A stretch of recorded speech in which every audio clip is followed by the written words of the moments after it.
वीरेन का यहाँ पे कमेंट आया और उसके कमेंट को मैंने 3 पार्ट में डिवाइड करा है कमेंट को प्रॉपरली रिप्लाई करने के लिए। वीरेन यहाँ पे पूछ रहे हैं कि आजकल लोग बहुत चीटिंग करते हैं और बहुत सेल्फ सेंटर्ड हैं।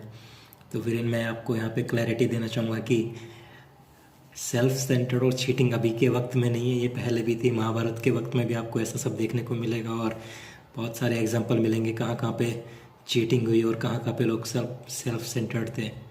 बताने का तात्पर्य सिर्फ इतना ही है कि हम इसे कंपैरिजन करना बंद कर देंगे कि आजकल ये ऐसा होता है, तो हम बहुत इजी और रिलैक्स हो जाएंगे, क्योंकि ये हर दौर में चलता था, चलता है और चलता रहेगा। सेकंड पार्ट है कि उनसे कैसे बचें। तो देखिए वीरेन, जब आप समुद्र के अंदर हैं तो तूफान भी आएगा और लहरें भी उठेंगी। आप तूफान से बच नहीं सकते और लहरों को आप रोक नहीं सकते। आपको सिर्फ अपनी नौका या अपना जहाज को ही संभालना है।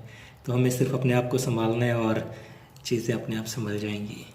हमें किसी से बचने की ज़रूरत नहीं है और किसी से बचा भी नहीं जा सकता, लेकिन हम खुद को कैसे संभाल सकते हैं और समुद्र के अंदर आराम से तैरते हुए आगे बढ़ सकते हैं। रास्ता हमें ही निकालना होगा। कमेंट का तीसरा पार्ट है कि हम अपने एनवायरनमेंट को कैसे इससे बचा के रखें, कैसे ये इनफेक्टिव रहे, हमारे एनवायरनमेंट को डिस्टर्ब न करे।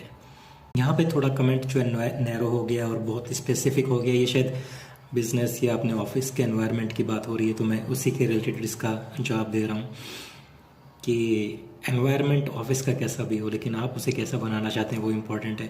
सबसे पहले तो हमें इन धारणाओं से बाहर निकलना होगा कि जो चल रहा है चलते रहना देना चाहिए, इसी तरह से काम होता है या इसी तरह से चीज़ें होनी चाहिए, या यही कोई भी स्पेसिफिक चीज़ को पकड़ के ना रखें।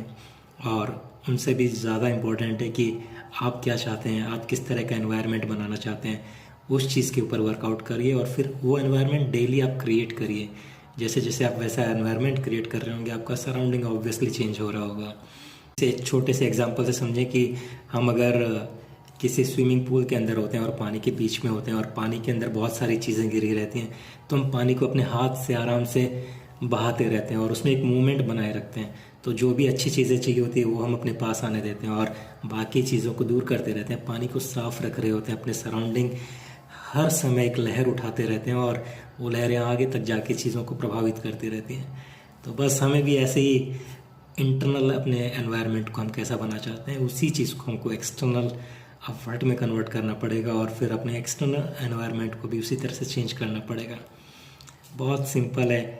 लाइफ को बिल्कुल क्लियर रखें, खुद भी क्लियर रहें, अपने कलीग्स को भी, अपने सबऑर्डिनेट्स को भी क्लियर रखें। जब उनको क्लैरिटी आएगी तो चीज़ें अपने आप बेहतर हो रही होंगी और बहुत बेहतर ऑफिस का एनवायरनमेंट बना रहेगा।